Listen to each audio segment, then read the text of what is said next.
بسم الله الرحمن الرحيم.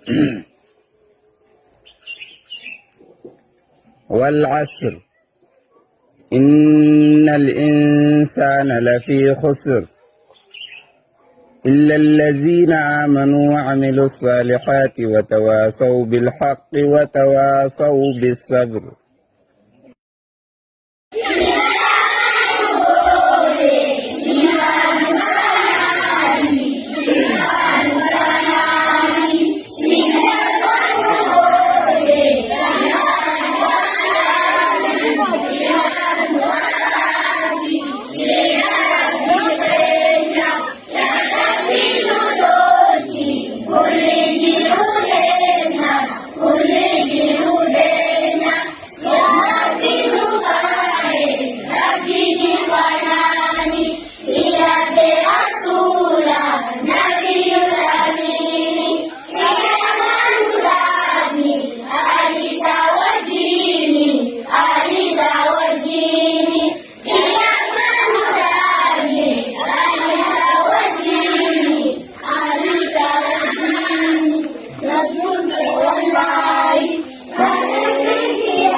keessummaa teenya kabajamtuu Sheekh Ibrahim Imaam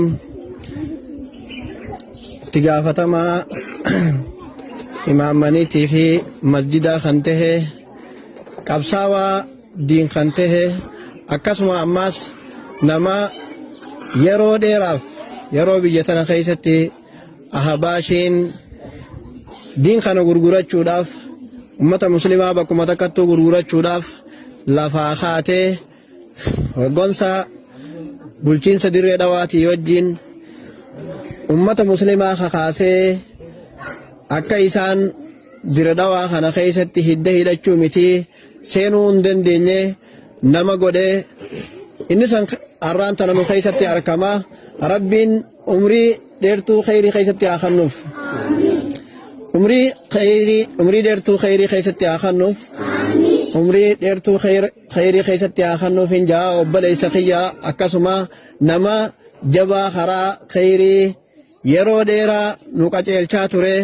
Ilmaan isaatis akkasuma haa qaceelchuu fi maatii isaa hundaa'u maatii barakaa Rabbi haa godhuu fi biyya tanaa fi akkasuma naannoo Harargee Bahaa akkasuma naannoo Ilaasii Baalee naannoo Oromiyaa jechuun naannoo Arusii Ilaa Jimmallee deemanii akka silaa diin tajaajiluu qabanitti hanga silaa ulamaa'in diin tajaajiluu qabdu olitti nama tajaajiluu turanii inni san kunoo zaatasaa isin na bira gartan kana waan ta'eef iyyaan laaltanii ganaallee nama akkanaati jettanii bakka jirtanii isinilleen Rabbi kadhachuu fi dandeessanii nama yeroo dheeraa qur'aana Rabbi bira dhaabbachuu ture diin bira dhaabbachuu ture imaammanii fi masjida bira dhaabbachuu ture yeroo koronaatii fi maal yeroo rakkoo kasilaa masjida namni ittumaa ibaadaa godhuun rakkisaa san keessa qabsoolee adda addaa islaama karaa mala adda addaa baasanii nama taattaa fi jabduu islaama keessa godhan waan ta'eef Rabbi umrii isaanii nu keessatti haa dheeressu jecha akkasuma gara tarkaanfii mana madarasaa kanatti deebina. Madarasaan keenya madarasatul yaqiin alhamdulillahi rabbil aalamiin guyyaa arraa kana ge'uudhaaf Rabbiin hedduu haa galatoomu. Dargaggeeyyiin keenya akkasuma barsiisonni ijoollee teenyaalleen haa galatoomanii ganda xarafaa ganda baadiyyaa silaa jedhamu ganda magaalaa keessa hin jirre xarafa magaalaatti ka argamu kana akka nama magaalaa walakkaa jiru ganda keenya kana jajjabaatanii jajjabeessanii fuulduratti oofanii ummata islaamaa gammachiisanii sadarkaa tanaan ga'anii dargaggeessa keenya kanallee Rabbi haa milkeessuun ja'a. Akkasuma barattoota keenya ka isaan jala deemtanii hamilee gaariidhaan yeroo isaan isin yaamanitti asii argamtan kana isinillee Rabbi umrii barakaa diin keessa Rabbi isiniif haa kennuun ja'a. Madarasaa kana keessatti rakkoolee adda addaa tajirtu jira.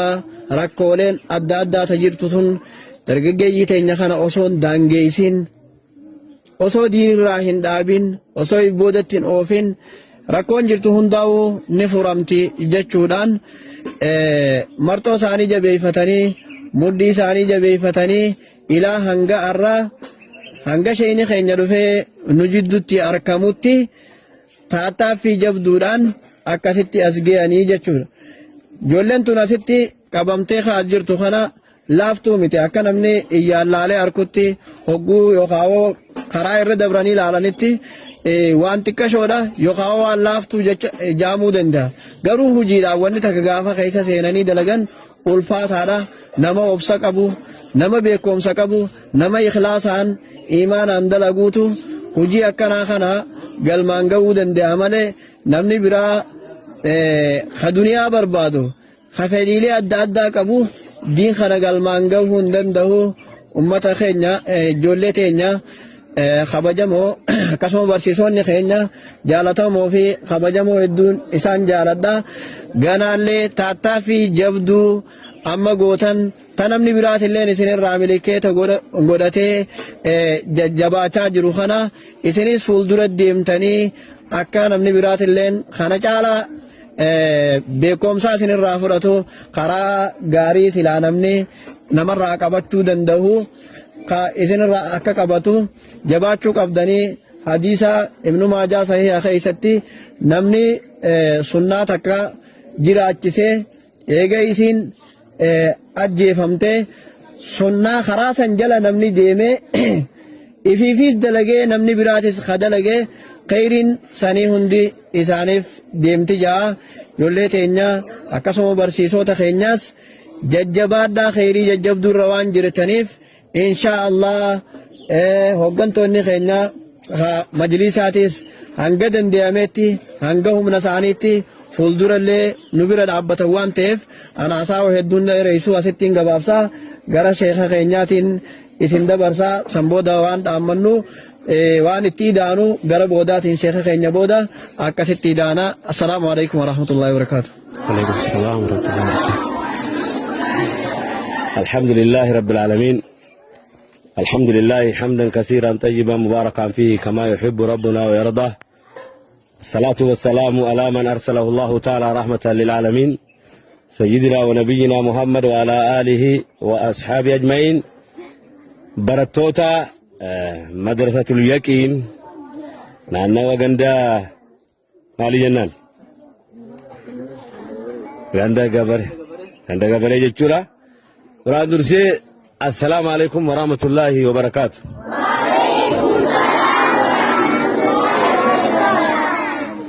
سلامتا وغانا دبفتلال خانما فتره خانما فتره تيغيتا. السلام عليكم ورحمة الله وبركاته.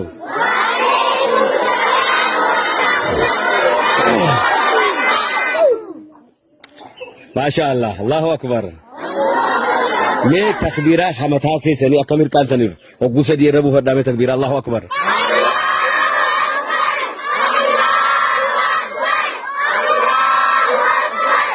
لا كساني لا كتير تنقرتو بيجي كين ملا في زملة